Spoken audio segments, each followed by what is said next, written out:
একজন দর্শক আমাদের কাছে SMS করেছেন মিস্টার হাসিব।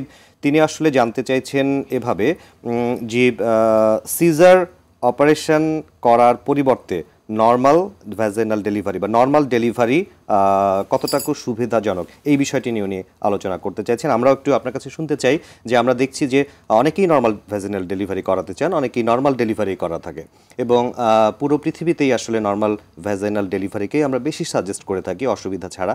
আপনারা এটি ভালো জানেন, একটু যদি বুঝিয়ে বলতেন। নর্মাল ভ্যাজাইনাল ডেলিভারি কথাটা শুরুতেই নর্মাল, তো নর্মাল জিনিস সবসময় ভালো হবে। নর্মাল মানে প্রাকৃতিক, ন্যাচারাল, এটা অবশ্যই ভালো, এটার অ্যাডভান্টেজ বেশি। তো নর্মাল ভ্যাজাইনাল ডেলিভারির কিছু আসলে বৈশিষ্ট্য থাকে, ক্রাইটেরিয়া। আমরা বলি যে এজ, ধরেন জেস্টেশনাল এজ, একটা মায়ের পেটে বাচ্চা 37 সপ্তাহ থেকে 40 সপ্তাহ, এই সময়টা আমরা বলি যে হ্যাঁ পরিপূর্ণ বাচ্চা, আমরা বলি টার্ম প্রেগনেন্সি।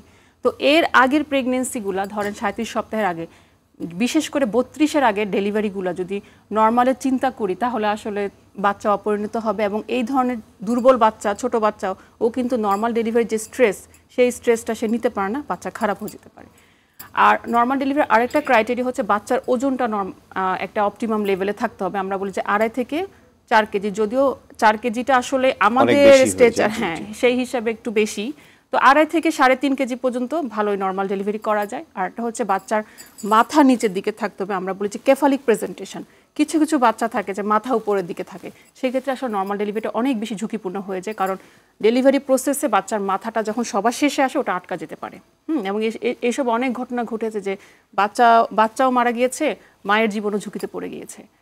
আরেকটা যেটা হচ্ছে যে গর্ভফুলের অবস্থানটা খুব ইম্পর্ট্যান্ট এখানে। গর্ভফুলের অবস্থানটা যদি নিচের দিকে থাকে সেক্ষেত্রে সে বার্থ প্যাসেজ, যে ডেলিভারির যে রাস্তা, সেটাতে একটা অবস্ট্যাকল, মানে একটা কি বলে এটাকে, একটা অবস্ট্যাকল তৈরি করতে পারে, যে জন্য ওখানে নর্মাল ডেলিভারি করা যাবে না। আরেকটা সবার লাস্টে যেটা বলবো যে পানির পরিমাণটা ভালো থাকতে হবে। আমরা বলি অ্যামনিওটিক ফ্লুইড, যে পানিতে বাচ্চা ভাসমান থাকে এই লেভেলটা নর্মাল রেঞ্জে থাকতে হবে। তাহলে এই ক্রাইটেরিয়াগুলো যদি ফুলফিল আমরা করতে পারি তাহলে নর্মাল ডেলিভারি